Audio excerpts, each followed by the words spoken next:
ಉಗ್ರರ ದಾಳಿಗೆ ಬಲಿಯಾದ ಮಂಜುನಾಥ್ ರವರ ಅಂತ್ಯಕ್ರಿಯೆ ರೋಟರಿ ಚಿತಾಗಾರದಲ್ಲಿ ನಡೆದಿದೆ. ನಿನ್ನೆ ಮಂಜುನಾಥ್ ರವರ ಶೋಭಾಯಾತ್ರೆಗೆ ಶಿವಮೊಗ್ಗದ ವರ್ತಕರು ಅರ್ಧ ದಿನ ಸ್ವಯಂ ಪ್ರೇರಿತರಾಗಿ ಬಂದ್ ಮಾಡುವ ಮೂಲಕ ನಮನ ಸಲ್ಲಿಸಿದ್ದಾರೆ ಎಂದು ಶಾಸಕ ಚನ್ನಬಸಪ್ಪ ತಿಳಿಸಿದರು. ಸುದ್ದಿಗೋಷ್ಠಿಯಲ್ಲಿ ಮಾತನಾಡಿದ ಅವರು, ಪಾಕ್ ಬಾಂಬ್ ಹಾಕಿ ಭಾರತ ಮಾತೆಗೆ ಹೂ ಹಾಕಿ ಎಂಬ ಘೋಷಣೆಯಾಗಿ ಉಳಿಬಾರದು. ಈ ಬಗ್ಗೆ ಕಾರ್ಯಪ್ರವೃತ್ತರಾಗಬೇಕು ಎಂದು ಪ್ರಧಾನಿ ಮೋದಿ ಅವರಿಗೆ ಮನವಿ ಮಾಡಿಕೊಳ್ಳುವೆ ಎಂದರು. ಇನ್ನು ಸಾಮಾನ್ಯ ಪ್ರಜೆಯಾಗಿರುವ ರಾಬರ್ಟ್ ವಾದ್ರಾ ಉಗ್ರಗಾಮಿಗಳಿಗೆ ಶಕ್ತಿ ನೀಡುವ ಹೇಳಿಕೆ ನೀಡಿದ್ದಾರೆ. 26 ಜನ ಸಾಯಿಸುವ ಹೇಳಿಕೆ ನೀಡಿರುವುದಕ್ಕೆ ಅವರನ್ನು ಗುಂಡಿಕ್ಕಿ ಇಲ್ಲ ಅವರನ್ನು ಬಂಧಿಸಬೇಕು. ಉಗ್ರರ ವಾರ್ದರಿಗೆ ನರಮೇಧದ ಬಗ್ಗೆ ಅರಿವಿಗೆ ಬಂದಿಲ್ಲವಿರುವುದು ದುರಂತವಾಗಿದೆ ಎಂದರು. ಇನ್ನು ರಾಬರ್ಟ್ ವಾದ್ರಾ ಈ ದೇಶದಲ್ಲಿ ಬದುಕಲು ನಾಲಾಯಕ್ ಎಂದ ಶಾಸಕರು ಬೊಮ್ಮನಕಟ್ಟೆಯ ವ್ಯಕ್ತಿಯೊಬ್ಬ ಹುಚ್ಚ ಎಂದು ಕರೆಯುತ್ತಾರೆ. ಅವನು ಬಂದು ಮಂಜುನಾಥರಿಗೆ ಪುಷ್ಪ ನಮನ ಮಾಡಿ ಹೋಗಿದ್ದಾನೆ. ಆತನಿಗೂ ಧನ್ಯವಾದ ತಿಳಿಸುವೆ ಎಂದರು.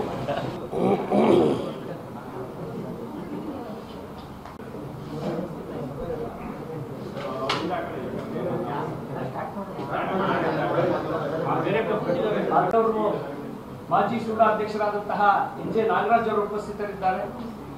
ಹಾಗೆ ಬಿಜೆಪಿ ನಗರ ಅಧ್ಯಕ್ಷರಾದಂತಹ ಪ್ರಧಾನ ಕಾರ್ಯದರ್ಶಿಯಾದಂತಹ ಮಂಜುನಾಥ್ ಕೆ ನವಲೆಯರು ಕೂಡ ಉಪಸ್ಥಿತರಿದ್ದಾರೆ. ಮತ್ತೊಮ್ಮೆ ಎಲ್ಲರಿಗೂ ಮಂಜುನಾಥ್ ರಾವ್ರವರ ಅಂತ್ಯ ಸಂಸ್ಕಾರ ನಿನ್ನೆ ರೋಟರಿ ಚಿತಾಗಾರದಲ್ಲಿ ನಡೆದಿದೆ. ತುಂಗಾ ನದಿಯ ತೀರದ ರೋಟರಿ ಚಿತಾಗಾರದಲ್ಲಿ ನಡೆದಿದೆ. ಆರಂಭದಲ್ಲಿ ಅವರ ಅಂತಿಮ ಯಾತ್ರೆಗೆ ಇಡೀ ಶಿವಮೊಗ್ಗ ನಗರದ ಜನತೆ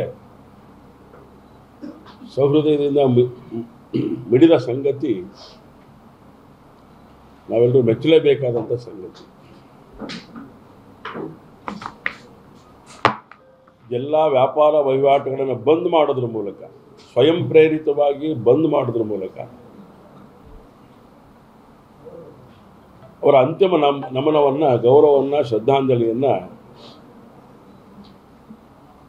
ಶಿವಮೊಗ್ಗದ ಮಂಜುನಾಥಿಗೆ ಹಾಗೂ 28 ಜನ ಈ ದೇಶದಲ್ಲಿ ಭಯೋತ್ಪಾದಕರ ದಾಳಿಗೆ ತುತ್ತಾದಂತಹ ಎಲ್ಲ ಬಂಧುಗಳಿಗೆ ಗೌರವಯುತವಾದಂಥ ನಮನ, ಶ್ರದ್ಧಾಂಜಲಿಗಳನ್ನು ಸಲ್ಲಿಸಿದ್ದಾರೆ. ಸ್ವಯಂ ಪ್ರೇರಿತರಾಗಿ ಆಲೋಚನೆ ಮಾಡಿದಂಥ ಈ ಸಂದರ್ಭದಲ್ಲಿ ಅವರಿಗೆ ನಾನು ಹಾರ್ದಿಕವಾದಂಥ ಕೃತಜ್ಞತೆಗಳನ್ನು ಈ ಸಂದರ್ಭ ಸಲ್ಲಿಸಲಿಕ್ಕೆ ನಾನು ಇಷ್ಟಪಡ್ತೇನೆ. ಬಂಧುಗಳೇ,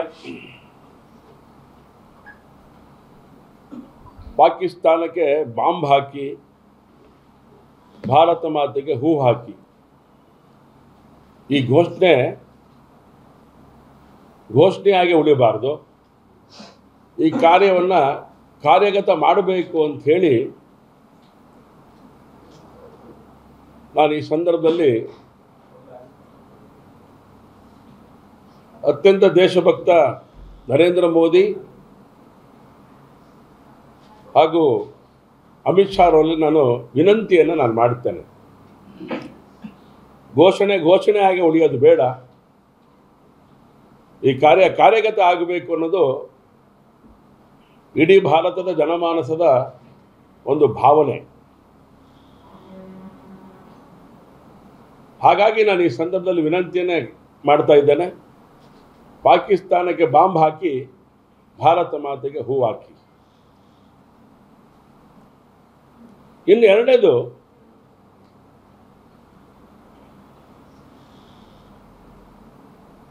ಒಬ್ಬ ಸಾಮಾನ್ಯ ಪ್ರಜೆ ರಾಬರ್ಟ್ ವಾದ್ರಾ ಉಗ್ರಗಾಮಿಗಳಿಗೆ ಶಕ್ತಿ ನೀಡುವಂಥ ಒಂದು ಹೇಳಿಕೆಯನ್ನು ಕೊಡೋದ್ರ ಜೊತೆಗೆ ಏನು ಮೊನ್ನೆ 28 ಜನ ಭಯೋತ್ಪಾದಕರು 28 ಜನರನ್ನು ಹತ ಮಾಡಿದ್ದಾರೆ, ಅದನ್ನು ಸ್ವಾಗತ ಮಾಡೋ ರೀತಿ ಒಳಗಡೆ ಅವರ ಹೇಳಿಕೆ, ಅವರ ನಡವಳಿಕೆ ಈ ದೇಶದ ಜನತೆ ಕ್ಷಮಿಸೋದಿಲ್ಲ. ಮೊದಲು ದೇಶದ್ರೋಹಿ ರಾಬರ್ಟ್ ವಾದ್ರಾನನ್ನು ಬಂಧಿಸಬೇಕು, ಇಲ್ಲ ಅಂದರೆ ಅವನನ್ನು ಗುಂಡಿಕ್ಕಿ ಅಲ್ಲೇ ಹತ ಮಾಡಬೇಕು ಅಂತೇಳಿ ನಾನು ಆಗ್ರಹ ಮಾಡ್ತೇನೆ. ಇಡೀ ದೇಶ ಕಂಬನಿ ಮಿಡಿತಾ ಇರಬೇಕಾದ್ರೆ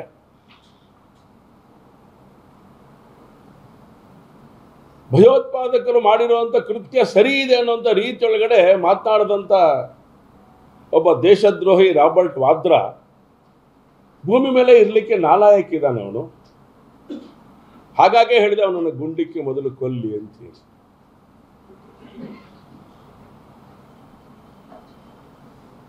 ಈ ನರಮೇಧಗಳು ನಡೀತಾ ಇರುವಂಥ ಈ ಸಂದರ್ಭದಲ್ಲಿ ಇಡೀ ದೇಶ ಒಟ್ಟಾಗಿ ಈ ದೇಶವನ್ನು ಉಳಿಸ್ಕೋಬೇಕಾಗಿದೆ. ಗಡಿಭಾಗಗಳ ಸಂರಕ್ಷಣೆಯನ್ನು ಮಾಡ್ಕೋಬೇಕಾಗಿದೆ. ಈ ಸಂದರ್ಭದಲ್ಲಿ ಈ ರೀತಿಯ ನಡವಳಿಕೆಯ ಮಾತುಗಳು ಈ ದೇಶದ ಒಬ್ಬ ಸಾಮಾನ್ಯ ನಾಗರಿಕನಿಗೆ ಶೋಭೆ ತರುವಂಥದ್ದಲ್ಲ.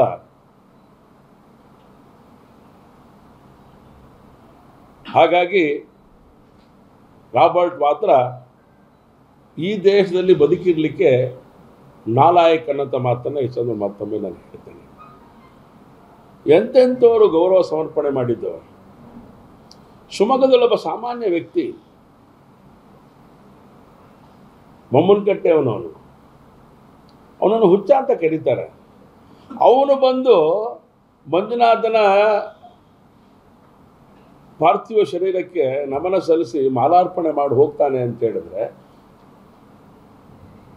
ಈ ವಾದ್ರಂಗೆ ಏನಾಗಿದೆ ದಾಡಿ ಅಂತ. ಆ ದೃಶ್ಯ ನೋಡಿದಾಗ ನನ್ನ ಮೈ ಕಲಕ್ ಬಿಡ್ತಾವೆ. ನೆನ್ನೆ ದಿನ ವಾಹ್ ಅಂತ ಅನ್ಕೊಂಡೆ ನಾನು, ಹೇಗಿದೆ ನಮ್ಮ ಸಮಾಜ ಅಂತ, ನಮ್ಮ ದೇಶ ಹೇಗಿದೆ ಅಂತ.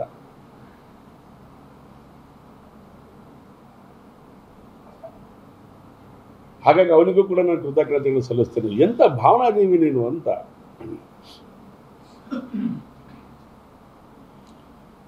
ಈ ಹಿಂದೆ ಭಯೋತ್ಪಾದಕ ದಾಳಿಗಳು ನಡೆದಿಲ್ವಾ? ತುಂಬ ಸಂಗತಿಗಳು ನಡೆದಿದೆ. ನರಮೇಧ ಇವತ್ತೇನು ಮೊದಲನೇದೇನಲ್ಲ, ಆದರೆ ನಡಿಬಾರ್ದಾಗಿತ್ತು. ಅವ್ರ ಉದ್ದೇಶನೇ ಅದು. ಭಯೋತ್ಪಾದಕರು ಇರೋದೇ ಅವರ ಜೀವವನ್ನು ಪಣಕ್ಕಿಟ್ಟು ನಾನು ಸತ್ರು ಪರವಾಗಿಲ್ಲ, ಜಿಹಾದಿಗೋಸ್ಕರ ಬದುಕಬೇಕು ಅನ್ನೋಂಥ ಮಾನಸಿಕತೆ ಇರುವಂಥ ಭಯೋತ್ಪಾದಕರು ಅವರು. ಅವರಿಗೆ ಮನುಷ್ಯತ್ವ ಇರೋದಿಲ್ಲ. ಅವರು ಈ ರೀತಿಯ ಭಯೋತ್ಪಾದಕ ಕೃತ್ಯಗಳನ್ನು ಮಾಡಿ ಅವರು ಬಲಿದಾನ ಆದರೆ ಸ್ವರ್ಗಕ್ಕೆ ಹೋಗ್ತೇನೆ ಅಂತ ನಂಬಿಕೆ ಇಟ್ಕೊಂಡಿರೋರು ಅವರು. ಸ್ವರ್ಗದ ಬಾಗಿಲನ್ನು ತಟ್ಟುವಂಥ ಕೆಲಸದೊಳಗಡೆ ಅದು ತಲ್ಲೀನರಾಗಿರುವಂಥದ್ದು. ಆದರೆ ಅವ್ರು ಸ್ವರ್ಗಕ್ಕೆ ಹೋಗಕ್ಕೆ ಸಾಧ್ಯನೇ ಇಲ್ಲ. ಯಾಕೆ ಅಂತ ಹೇಳಿದ್ರೆ ನರಕನೇ ಅವರಿಗೆ ಪ್ರಾಪ್ತಿಯಾಗುವಂಥದ್ದು. ಪಾಕಿಸ್ತಾನದಲ್ಲಿ ಪಂಡಿತರ ನರಮೇಧ ಆದಂಥ ಸಂದರ್ಭದಲ್ಲಿ ಕಾಶ್ಮೀರದಲ್ಲಿ ಪಾಕಿಸ್ತಾನದ ಪ್ರೇರಿತವಾಗಿರುವಂಥ ಉಗ್ರಗಾಮಿ ಸಂಘಟನೆಗಳು ಈ ಕಾರ್ಯವನ್ನು ಮಾಡ್ತಾ ಇರೋದ್ರಿಂದ ಮೊದಲು ನಾವು ಬಲಿ ಹಾಕಬೇಕಾದಂಥದ್ದು ಪಾಕಿಸ್ತಾನಕ್ಕೆ.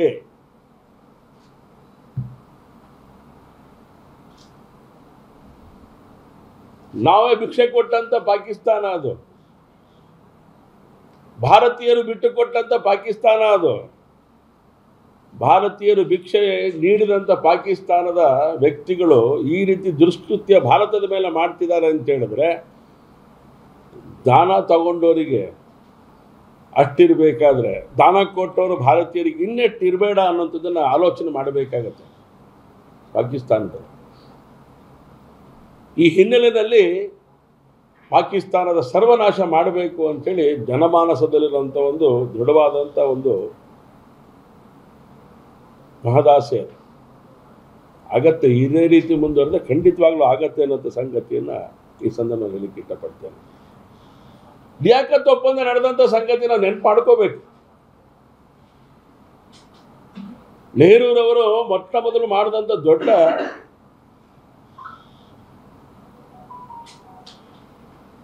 ಎಲ್ಲೋ ಒಂದು ಕಡೆ ಅದು ದೇಶದ್ರೋಹದ ಕಾರ್ಯ ಅಂತಲೇ ಕರಿಬೇಕಾಗತ್ತೆ. ನಾವು ಪಾಕಿಸ್ತಾನದಲ್ಲಿರೋ ಅಲ್ಪಸಂಖ್ಯಾತರಿಗೆ ನೀವು ರಕ್ಷಣೆ ಕೊಡಿ, ಇಂಡಿಯಾದಲ್ಲಿರುವಂಥ ಭಾರತದಲ್ಲಿರುವಂಥ ಅಲ್ಪಸಂಖ್ಯಾತರಿಗೆ ನಾವು ರಕ್ಷಣೆ ಕೊಡ್ತಾ ಇರೋಂಥ ಒಪ್ಪಂದದ ಸಂಗತಿಗಳು. ಆದರೆ ಇವತ್ತು ಪಾಕಿಸ್ತಾನದಲ್ಲಿರುವಂಥ ಹಿಂದೂಗಳು ನೋಡಲಿಕ್ಕೆ ಸಿಗ್ತಾರಾ? ಕಾಂಗ್ರೆಸ್ಸಿನ ನೇತೃತ್ವದ ನೆಹರು ಮಾಡಿದಂಥ ದೊಡ್ಡ ಕೃತ್ಯ ಅಲ್ವಾ ಇದು? ಹಿಂದೂಗಳ ಮಾರಣ ಹೋಮ ಪಾಕಿಸ್ತಾನದಲ್ಲಿ ನಡೆದಾಗಲೂ ಕೂಡ ನೀವಿದ್ದಂಥ ಅಧಿಕಾರದಲ್ಲಿದ್ದಂಥ ಸಂದರ್ಭದಲ್ಲಿ ನಡ್ಕೊಂಡ ರೀತಿಗಳು ಹೇಗಿತ್ತು ನೆನಪು ಮಾಡ್ಕೊಳ್ಳಬಾರ್ದಾ? ಇದನ್ನು ಮರಿಬೇಕಾ? ಇವತ್ತು ಭಾರತದ ಮುಸಲ್ಮಾನರು ಹೇಗೆ ಜೀವನ ನಡೆಸ್ತಾ ಇದ್ದಾರೆ, ಪಾಕಿಸ್ತಾನದಲ್ಲಿರುವಂಥ ಹಿಂದೂಗಳು ಹೇಗೆ ಜೀವನವನ್ನು ನಡೆಸ್ತಾ ಇದ್ದಾರೆ. ಇವತ್ತು ಒಂದು ಬಾರಿ ಪುಟವನ್ನು ತಿರುಗಿಸಿ ನೋಡಬೇಕಲ್ಲ.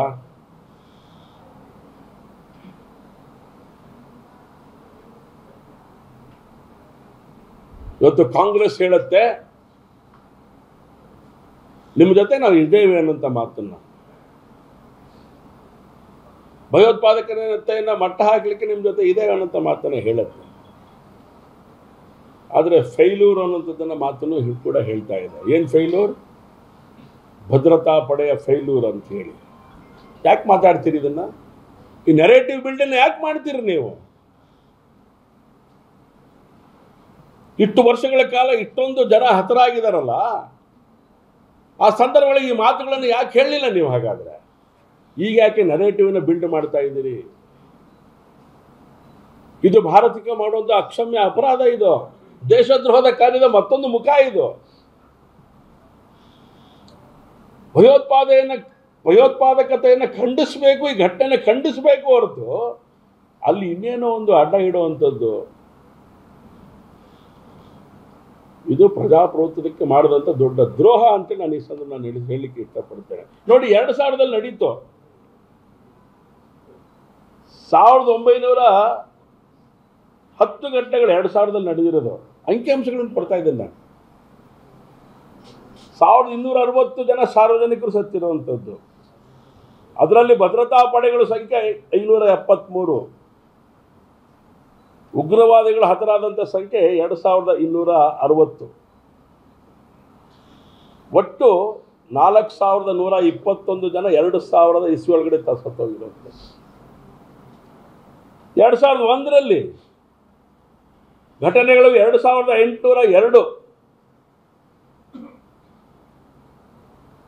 ಸಾರ್ವಜನಿಕರು 1508, ಭದ್ರತಾ ಸಿಬ್ಬಂದಿಗಳು 883, ಭಯೋತ್ಪಾದಕರು, ದಂಗೆಕೋರರು, ಉಗ್ರಗಾಮಿಗಳು ಹೋಗಿರುವಂಥದ್ದು 3005. ಒಟ್ಟು 5504 2001ರಲ್ಲಿ. ಅಂದರೆ 2000 ಇಸ್ವಿಯಿಂದ 2025 ಇಸ್ವಿ ಒಳಗಾಗಿ ಒಟ್ಟು 47,800 ಜನ ಹತಾಗಿರುವಂಥದ್ದು.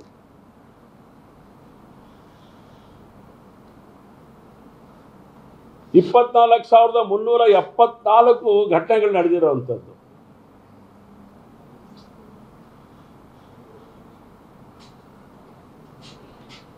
ಅಮಾಯಕ ನಾಗರಿಕರು ಸತ್ತೋಗಿರೋದು 14,515.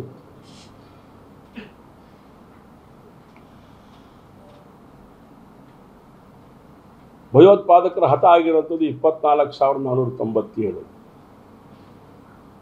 ನಮ್ಮ ಸೈನಿಕರು ಹತ ಆಗಿರುವಂಥದ್ದು 7,000, ಬಲಿದಾನ ಆಗಿರುವಂಥದ್ದು 7,578. ಇಷ್ಟು ಅಂಕಿಅಂಶಗಳು ನಿಮಗೆ ಕಳಿಸ್ಕೊಡ್ತೇನೆ ನಾನು. ಈ ಡೀಟೇಲ್ ನಾನು ಹೇಳಲಿಕ್ಕೆ ಹೋಗೋದಿಲ್ಲ, ಯಾಕೆಂದರೆ ತುಂಬ ಸಮಯದ ಅವಶ್ಯಕತೆ ಬಹಳ ಇದೆ. ಹೀಗೆ ನಡೆದಂಥ ಉಗ್ರವಾದಿಗಳ ಅಟ್ಟಹಾಸಗಳು ಏನು ಅನಿಸೋದೇ ಇಲ್ಲಲ್ಲ ನಿಮಗೆ. ನೆರೇಟಿವ್ ಫಿಕ್ಸ್ ಮಾಡೋಂಥ ಕೆಲಸವನ್ನು ಯಾಕೆ ಮಾಡ್ತೀರಿ? ಗಾಂಧೀಜಿ ಹತ್ಯೆ ಆಯಿತು.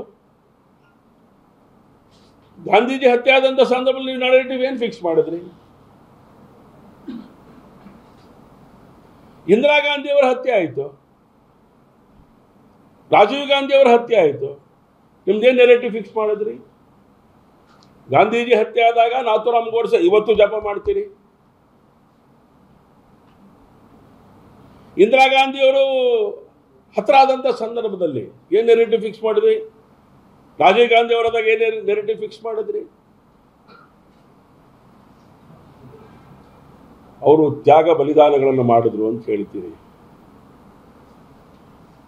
ಭಿಂದ್ರನ್ ವಾಲೆ ಯಾವ ಕಾರಣಕ್ಕೆ ಅವರನ್ನು ಇದು ಮಾಡಿದ್ದು? ಖಲಿಸ್ತಾನಕ್ಕೋಸ್ಕರ ಖಲಿಸ್ತಾನ್ವಾದಿಗಳು ಇಂದಿರಾ ಗಾಂಧಿನ ತೆಗೆದಿದ್ದು. ಖಲಿಸ್ತಾನ್ವಾದಿಗಳು ಇದನ್ನು ಮಾಡ್ತಾ ಇದ್ದಾರೆ ಅಂತೇಳಿ ಇದು ದೇಶದ್ರೋಹದ ಕೆಲಸ ಅಂತೇಳಿ ನೀವೇನಾದ್ರು ಯೋಚನೆ ಮಾಡಿದ್ರಾ?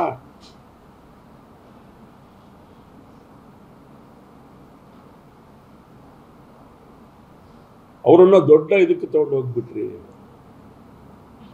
ರಾಜೀವ್ ಗಾಂಧಿ ಹತ್ಯೆ ಯಾರು ಮಾಡಿದ್ದು? ತಮಿಳುನಾಡನ್ನು ಎತ್ತನ್ನು ಕುಣಿತಾ ಇದ್ದೀರಲ್ಲ ನೀವು ಇವತ್ತು. ನಿಮ್ಮ ನೆರೇಟಿವ್ ಸೆಟ್ ಮಾಡೋ ಅಂತ ಮಾನಸಿಕತೆ ಇದೆಯಲ್ಲ, ಅದು ದೇಶದ್ರೋಹದ ಕೃತ್ಯ ಅಂತ ನಾನು ಹೇಳಲಿಕ್ಕೆ ಇಷ್ಟಪಡ್ತಾ ಇರೋದು. ಇದು ಮಾಡಬೇಡಿ. ನಿಮಗೆ ಕರ್ನಾಟಕ ರಾಜ್ಯದಲ್ಲಿ ಇರುವಂತಹ ಭದ್ರತಾ ವೈಫಲ್ಯಗಳ ಬಗ್ಗೆ ನೀವು ಯೋಚನೆ ಮಾಡಲಿಕ್ಕೆ ಶಕ್ತಿ ಇಲ್ಲ ನಿಮಗೆ. ಶ್ರೀನಗರದಲ್ಲಿ ಆಗಿದ್ರ ಬಗ್ಗೆ ಚರ್ಚೆ ಮಾಡ್ತೀರಿ ನೀವು. ಅಲ್ಲಿದು ಗೊತ್ತಾಗ್ಬಿಡುತ್ತೆ ನಿಮಗೆ. ಇಲ್ಲಿದು ಎಲ್ಲ ಸಂಗತಿಗಳು ಗೊತ್ತಿದ್ರು ಅನೇಕ ಘಟ್ಟಗಳು ನಡೆಯುತ್ತಲ್ಲ. ಹಾಗಾದ್ರೆ ನಿಮ್ಮ ಕುಮ್ಮಕ್ಕಿದೆಯಾ ಅದಕ್ಕೆ ಅಂತ ಪ್ರಯತ್ನ ಕೇಳಿಬಿಟ್ರೆ ಏನಾಗತ್ತೆ? ನಿಮಗೆಲ್ಲ ಗೊತ್ತಿದ್ದೇ ನಡೆದಿದೆ. ಹಾಗಾದ್ರೆ ರಾಜ್ಯದಲ್ಲಿ ನಡೆದಿರುವಂಥ, ಕರ್ನಾಟಕದಲ್ಲಿ ನಡೆದಿರುವಂಥ ಎಲ್ಲ ಸಂಗತಿಗಳು ಏನಿದೆ, ಕೃತ್ಯಗಳು ಕುಕೃತ್ಯಗಳು ಏನು ನಡೆದಿದೆ ಮುಂಚೆ ನಿಮಗೆ ಗೊತ್ತಿತ್ತು. ಹಾಗಾದ್ರೆ ಅದಕ್ಕೆ ಬೇರೆ ನೆರೇಟಿವ್ ಬಿಲ್ಡ್ ಫಿಕ್ಸ್ ಮಾಡ್ತೀರಿ, ಇದಕ್ಕೆ ಬೇರೆ ನೆರೇಟಿವ್ ಬಿಲ್ಡ್ ಫಿಕ್ಸ್ ಮಾಡ್ತೀರಿ. ವಾದ್ರಿಗೆ ಕಪಾಳ ಮೋಕ್ಷ ಮಾಡಬೇಕಿತ್ತಲ್ಲ ನೀವು. ಅವನೊಬ್ಬ ಸಾಮಾನ್ಯ ನಾಗರಿಕ ಯಾವುದೇ ರೀತಿಯ ಒಬ್ಬ ಲೋಕಸಭಾ ಸದಸ್ಯರ ಗಂಡ ಅಂದ ತಕ್ಷಣ ಏನು ಬೇಕಾದ್ರೂ ಹೇಳಿಕೆ ಕೊಡ್ಬೋದು, ಹೇಗೆ ಬೇಕಾದ್ರೂ ಓಡಾಡ್ಕೊಂಡಿರ್ಬೋದು. ವಿರೋಧ ಪಕ್ಷದ ನಾಯಕನ ಅಳಿಯ ಅನ್ನೋ ಕಾರಣಕ್ಕೋಸ್ಕರ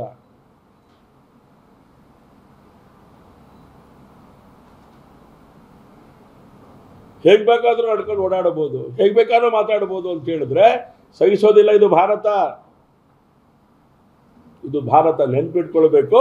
ಅದಕ್ಕೆ ಹೇಳಿದೆ ವಾತಾನಂತವರನ್ನ ಗುಂಡಿಟ್ಟು ಕೊಲ್ಲಬೇಕು ಅಂತ ಹೇಳಿ. ಸರ್ಜಿಕಲ್ ಸ್ಟ್ರೈಕ್ ನೆನಪಿದೆ ನಮಗೆ. ಭಾರತದ ತಾಕತ್ತೇನು ಅಂತ ಜಗತ್ತಿಗೆ ಗೊತ್ತು ಮಾಡಿರೋರು ನಾವು.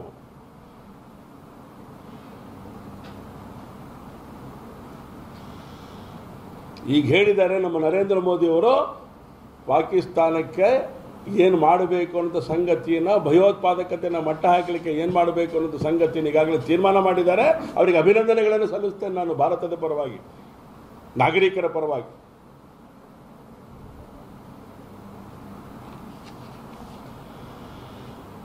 ಕೇಂದ್ರ ಸರ್ಕಾರ ಪಾಕಿಸ್ತಾನದ ವಿರುದ್ಧವಾಗಿ ತಗೊಂಡಂಥ ನಿರ್ಣಯಗಳೇನಿದೆ ಮೊನ್ನೆ ಇತ್ತೀಚೆಗೆ, ಇಡೀ ಜಗತ್ತು ಮೆಚ್ಚಲೇಬೇಕಾದಂಥ ನಿರ್ಣಯಗಳಾಗಿದೆ. ಇಡೀ ಜಗತ್ತು ನಮ್ಮ ಜೊತೆಗೆ ಈ ಪಾಕಿಸ್ತಾನವನ್ನು ಮಟ್ಟ ಹಾಕಲಿಕ್ಕೆ, ಭಯೋತ್ಪಾದಕತೆಯನ್ನು ಮಟ್ಟ ಹಾಕಲಿಕ್ಕೆ ನಮ್ಮ ಜೊತೆಗೆ ಬರಲೇಬೇಕಾದಂಥ ಸ್ಥಿತಿ ನಿರ್ಮಾಣ ಆಗಿರುವಂಥದ್ದು. ಅಕ್ಕಪಕ್ಕದ ನೆರೆಹೊರೆ ರಾಷ್ಟ್ರಗಳ ಸಹಕಾರ ತಗೊಳ್ಳದೆ ಮಾಡಲಿಕ್ಕೆ ಆಗೋದಿಲ್ಲ ಅನೇಕ ಸಂಗತಿಗಳು. ಎಲ್ಲ ವೀಸಾಗಳನ್ನು ರದ್ದು ಮಾಡಿದೆ ಪಾಕಿಸ್ತಾನದ, ಎಲ್ಲ ವೀಸಾಗಳು ರದ್ದು ಮಾಡಿದೆ. ರಾಯಭಾರಿಗಳ ಕಚೇರಿಗಳ ಅಧಿಕಾರಿಗಳು ವಾಪಸ್ ಕಳಿಸಾಗಿದೆ.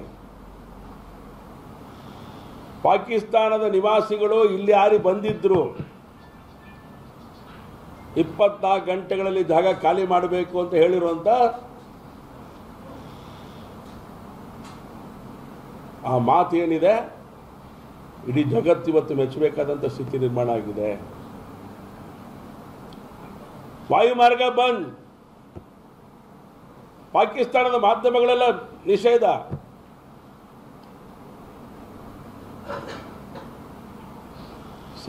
ಪಾಕಿಸ್ತಾನದ ಟ್ವಿಟರ್ ಖಾತೆಗಳೇನಿತ್ತು ಅದೆಲ್ಲದೂ ಕೂಡ ಬಂದ್ ಮಾಡಿದ್ದಾರೆ.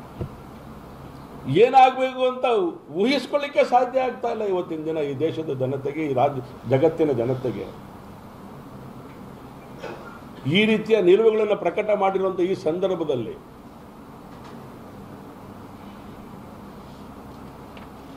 ಈ ದೇಶದ ಜನ ಭಯಪಡೋ ಅವಶ್ಯಕತೆ ಇಲ್ಲ. ಪಾಕಿಸ್ತಾನವನ್ನು ಸರ್ವನಾಶ ಮಾಡುವಂಥದ್ದು ಖಚಿತ ಅನ್ನೋಂಥದ್ದನ್ನು ತಾವೆಲ್ಲೂ ಕೂಡ ಜಗಜ್ಜಾಹೀರು ಮಾಡುವಂಥ ಸ್ಥಿತಿ ಇವತ್ತು ಬಂದಿದೆ ಅಂತ ಹೇಳಿ ಈ ಸಂದರ್ಭ ನಾನು ಹೇಳಲಿಕ್ಕೆ ಇಷ್ಟಪಡ್ತೇನೆ. ಹಿಂದೂಗಳನ್ನು ಟಾರ್ಗೆಟ್ ಇವತ್ತು ಮಾತ್ರನಾ? ಈ ಹಿಂದೆಲ್ಲ ನರ್ಮೇದಾಗಳ ಆಯ್ತಲ್ಲ, ಅವರೆಲ್ಲ ಹಿಂದೂಗಳಲ್ವಾ? ಅವತ್ತು ಹಿಂದೂಗಳೇ ಟಾರ್ಗೆಟ್, ಇವತ್ತು ಹಿಂದೂಗಳೇ ಟಾರ್ಗೆಟ್.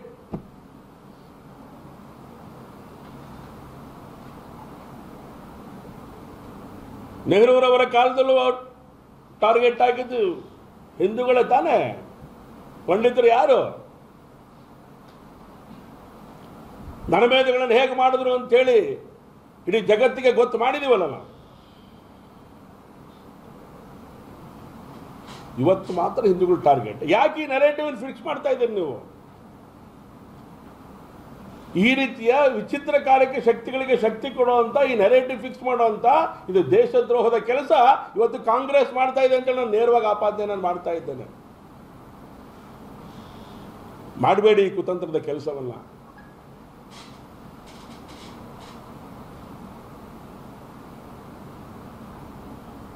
ಪಾಕಿಸ್ತಾನದಲ್ಲಿ ಶಿಯಾಗಳ ಸ್ಥಿತಿ ಏನಿದೆ? ಸುನ್ನಿಗಳಲ್ಲಿ ಬೆರೆದಾಡ್ತಾ ಇದ್ದಾರಲ್ಲ, ಶಿಯಾಗಳ ಸ್ಥಿತಿ ಏನಿದೆ? ಅಲ್ಲಿಯ ಹಿಂದೂಗಳ ಸ್ಥಿತಿ ಹೇಗಿದೆ? ಹಾಗಾದ್ರೆ ಇದ್ರ ಬಗ್ಗೆ ಮಾತಾಡಕ್ಕೆ ನಿಮಗೇನು ಯೋಗ್ಯತೆನೇ ಇಲ್ವ ಹಾಗಾದ್ರೆ ಕಾಂಗ್ರೆಸ್ಸಿಗೆ? ಪಾಕಿಸ್ತಾನದಲ್ಲಿರುವಂತ ಇಡೀ ಹಿಂದೂಗಳನ್ನು ಸರ್ವನಾಶ ಮಾಡಿ ಕೂತಿದಾರಲ್ಲ ನಿಮ್ಮ ಲಿಯಾಕತ್ ಒಪ್ಪಂದದ ಪರಿಣಾಮ.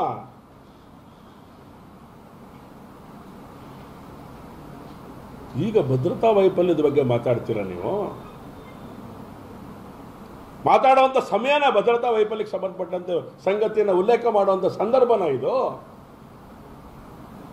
ಕರ್ನಾಟಕದ 3 ಜನರನ್ನು ಕಳ್ಕೊಂಡಿದ್ದೇವೆ ನಾವು.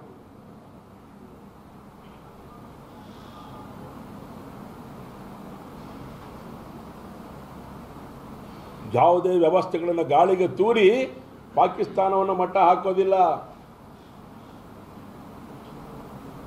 ಸಂವಿಧಾನಬದ್ಧವಾಗಿರುವಂಥ ಎಲ್ಲ ವ್ಯವಸ್ಥೆಗಳಿಗೆ ಶಕ್ತಿಯನ್ನು ಕೊಟ್ಟು ಪಾಕಿಸ್ತಾನಕ್ಕೆ ಗಂಟು ಮುಟ್ಟೆ ಕಟ್ಟಿಸುವಂಥ ಕೆಲಸವನ್ನು ನಾವು ಮಾಡೋದಿದ್ದೇವೆ. ಅಖಂಡ ಭಾರತ ಆಗೋದ್ರ ಬಗ್ಗೆ ಆಶ್ಚರ್ಯ ಪಡುವಂಥ ಅವಶ್ಯಕತೆನೇ ಇಲ್ಲ ಅಂತ ಅನ್ಸ್ಲಿಕ್ಕೆ ಶುರು ಆಗ್ಬಿಟ್ಟಿದೆ ಇವತ್ತು. ಇದು ಹಿಂದೂ ರಾಷ್ಟ್ರ ಅಂತ ಹೇಳಿದಂಥ ಸಾವರ್ಕರ್ ಬಗ್ಗೆ ಕೆಟ್ಟ ರೀತಿ ಮಾತಾಡುವಂಥ ಈ ಕಾಂಗ್ರೆಸ್ಸಿನ ನೀಚ ಬುದ್ಧಿಗೆ ಏನು ಹೇಳಬೇಕು ನಾವು? ನೆನಪಾಗ್ಬಿಡುತ್ತೆ ಎಲ್ಲ ಸಂಗತಿಗಳು ಇವತ್ತು ನಮ್ಮ ಕಣ್ಣು ಮುಂದೆ.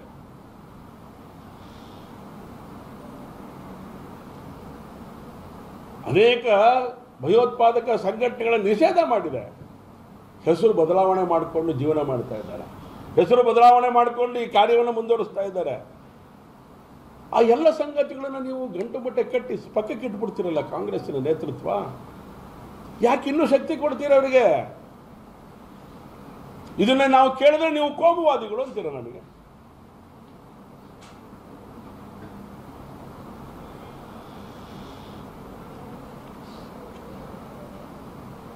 ಬಹಳ ನೋವಿನಿಂದ ಮಾತಾಡ್ತಾ ಇದ್ದೇನೆ ನಾನು.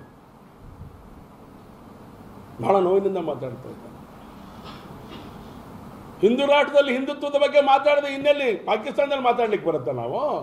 ಸೌದಿ ಅರೇಬಿಯಾದಕ್ಕೆ ಹೋಗಿ ನಾವು ಮಾತಾಡ್ಲಿಕ್ಕೆ ಬರುತ್ತಾ? ಶಿವಮೊಗ್ಗದ ಟಿಪ್ಪು ನಗರದಲ್ಲಿ ಹೋಗಿ ಮಾತಾಡ್ಲಿಕ್ಕೆ ಬರುತ್ತಾ ನಾನು?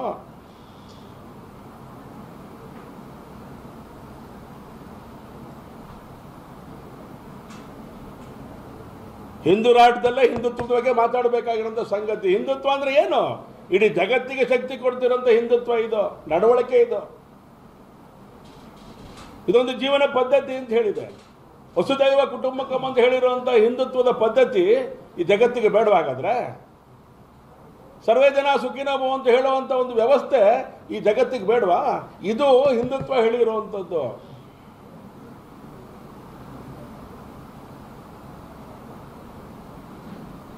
ಭಯೋತ್ಪಾದಕರ ಬಗ್ಗೆ ಹಗುರವಾಗಿ ಮಾತಾಡುವಂಥ, ಅವರಿಗೆ ಶಕ್ತಿ ಕೊಡುವಂಥ ರೀತಿ ಹೇಳಿಕೆಗಳನ್ನು ಕೊಡುವಂಥದ್ದನ್ನ ಗಂಡಸ್ತನ ಇರುವಂಥ ಕಾಂಗ್ರೆಸ್ ಆದ ಅದನ್ನು ಬಿಡಬೇಕು.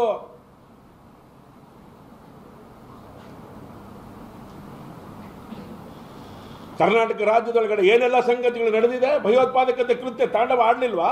ನಿಮ್ಮ ಕಾಲುಬುಡದೊಳಗಡೆ ಬೆಂಗಳೂರಿನೊಳಗೆ ಕೆಫೆನಲ್ಲಿ ನಡೆದಂಥ ಘಟನೆ ಏನು? ಇದನ್ನ ಮರಿತೀರಾ ನೀವು? ಶಿವಮೊಗ್ಗದ ತುಂಗಾ ನದಿ ಒಳಗಡೆ ಬಾಂಬ್ ಬ್ಲಾಸ್ಟ್ ಮಾಡುವಂಥ ಒಂದು ತಯಾರಿಕಾ ಘಟಕವನ್ನು ಅಲ್ಲಿ ಟೆಸ್ಟ್ ಮಾಡಿದ್ದನ್ನ ಮರಿತೀರಾ ನೀವು?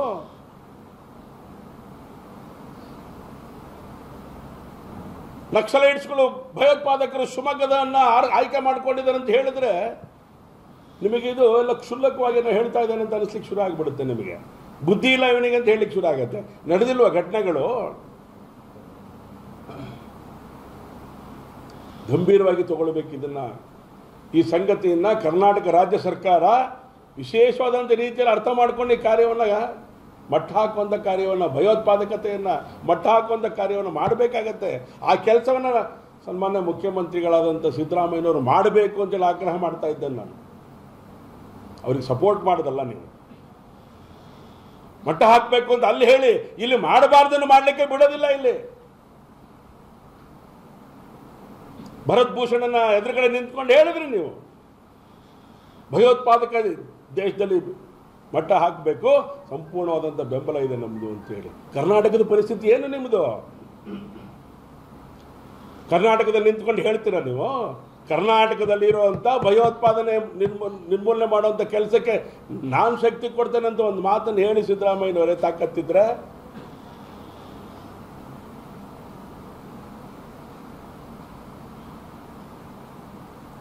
ಕರ್ನಾಟಕ ಕಾಲು ಬಿಡದೊಳಗಡೆ ಏನು ಬೇಕಾದ್ರೂ ಮಾಡ್ಕೊಂಡು ಹೋಗ್ಲಿಕ್ಕೆ ಬಿಡ್ತೀರಿ?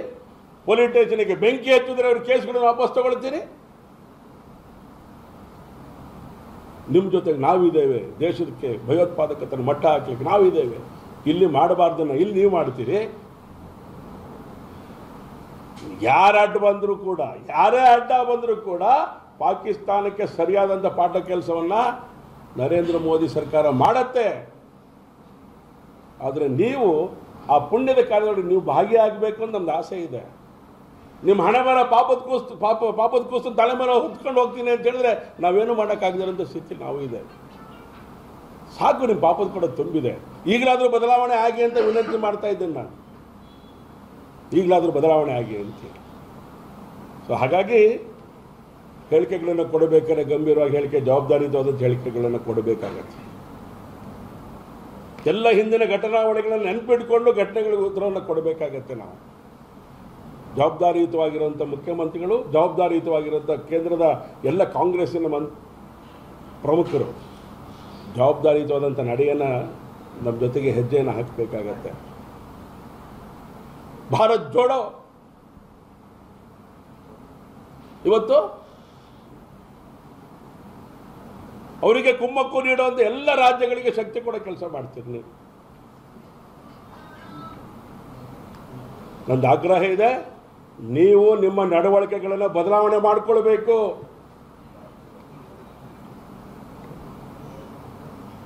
ಇಲ್ಲ ಅಂತಾದರೆ ಪಾಕಿಸ್ತಾನದ ಪರಿಸ್ಥಿತಿ ಇಲ್ಲೇ ಇದ್ದು ಮಾಡ್ತಾ ಇರೋಂಥ ನಿಮ್ಗಳ ಬಗ್ಗೆ ಯೋಚನೆ ಮಾಡೋಂಥ ದಿನ ದೂರ ಇಲ್ಲ ಅನ್ನೋಂಥ ಎಚ್ಚರಿಕೆ ಸಂಗತಿನ ಈ ಸಂಘದಲ್ಲಿ ಹೇಳಿ ಇವತ್ತಿನ ಪತ್ರಿಕಾಗೋಷ್ಠಿಗೆ ನಾನು ಈ ಸಂಗತಿಗಳನ್ನು ತಿಳಿಸುವಂಥ ಕೆಲಸನ ನಾನು ಮಾಡ್ತಾ ಇದ್ದೀನಿ. ನನ್ನ ಹತ್ರ ಇಷ್ಟು ಪಟ್ಟಿ ಇದೆ, ನಾನು ಒಂದೊಂದೇ ಹೆಸರು ಹಿಡಿದು ಹೇಳಲಿಲ್ಲ. ಯುದ್ಧ ಒಂದೇ ತೀರ್ಮಾನ ಅಂತಾದರೆ ಯುದ್ಧವನ್ನು ಮಾಡಲಿಕ್ಕೆ ಸುಸಜ್ಜಿತವಾಗಿರುವಂಥ ನಮ್ಮ ಸೈನಿಕರು, ದೇಶಭಕ್ತ ಸೈನಿಕರು ಕಟಿಬದ್ಧರಾಗಿದ್ದಾರೆ. ಯಾರ್ದೋ ಕೈಲಿ ಗುಂಡು ಇದೆ, ನೀವು ಯುದ್ಧ ಮಾಡಿ ಅಂತ ಹೇಳದೇ ಇರೋಂಥ ಸ್ಥಿತಿ ದೂರ ಆಗೋಗ್ಬಿಟ್ಟಿದೆ. ನಿಮ್ಮ ಕೈಯಲ್ಲೇ ಎಲ್ಲದೂ ಇದೆ, ಎಲ್ಲದನ್ನು ನಿಮ್ಮ ಕೈಯಲ್ಲೇ ಕೊಟ್ಟಿದೆ. ಈ ದೇಶದ ಸಂರಕ್ಷಣಾ ಕಾರ್ಯ ಈ ದೇಶದ ಸೈನ್ಯ ಮಾಡತ್ತೆ ಅಂತ ಬಲವಾದಂಥ ನಂಬಿಕೆ ನಮಗೆ ಭಾರಿ ಇದೆ. 100%.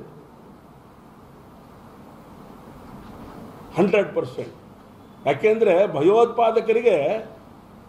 ಭಯೋತ್ಪಾದಕರ ಕೃತ್ಯ ಮಾಡುವಂಥವರಿಗೆ ಅವರನ್ನು ಸಾಯಿಸಿದ್ರೆ ಏನೋ ಉಪಯೋಗ ಆಗತ್ತೆ ಅಂತೇನಿಲ್ಲ. ಯಾರು ಈ ಒಂದು ಹುಟ್ಟಾಕುವಂಥ ಕೆಲಸಕ್ಕೆ ಪ್ರಯತ್ನದಲ್ಲಿ ತೊಡಗಿದಾರಲ್ಲ ಪಾಕಿಸ್ತಾನ,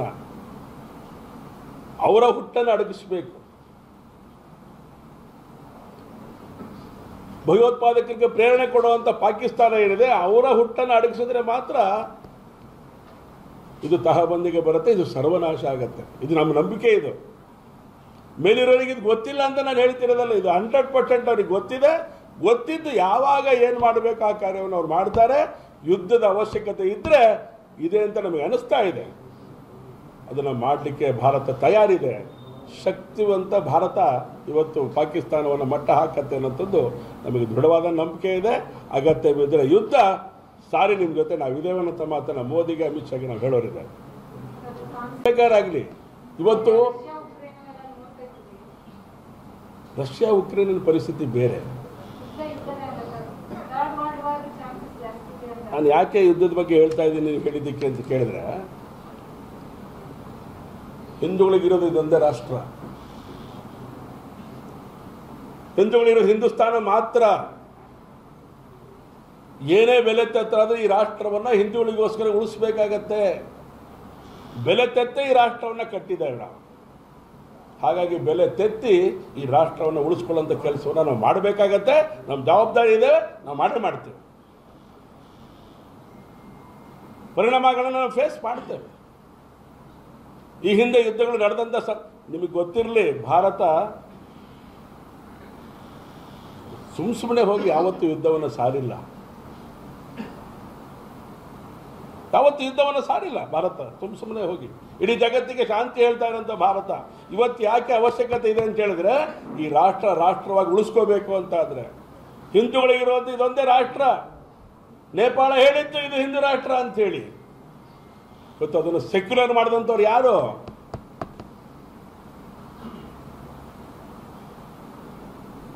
ಎಲ್ಲ ಆಗು ಹೋಗುವಂಥ ಎಲ್ಲ ಘಟನೆಗಳನ್ನು ಸಂಘಟನೆಗಳನ್ನು ಗಮನದಲ್ಲಿಟ್ಕೊಂಡು ಯುದ್ಧ ಮಾಡಲಿಕ್ಕೆ ಭಾರತ ತಯಾರಿದೆ ಅಂತೇಳಿ ನನಗಂತೂ ಅನಿಸಿದೆ.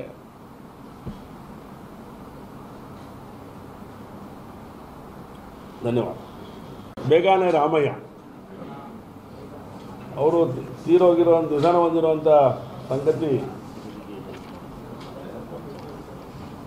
ತಿಳಿದಿದೆ. ಹಾಗಾಗಿ ಬೇಗಾನೆ ರಾಮಯ್ಯನವರ ಕುಟುಂಬಕ್ಕೆ ದುಃಖವನ್ನು ತಡ್ಕೊಳ್ಳುವಂಥ ಶಕ್ತಿ ಭಗವಂತ ಕೊಡಲಿ ಅಂತೇಳಿ ನಾನು ಶ್ರದ್ಧಾಂಜಲಿ ಸಮರ್ಪಣೆ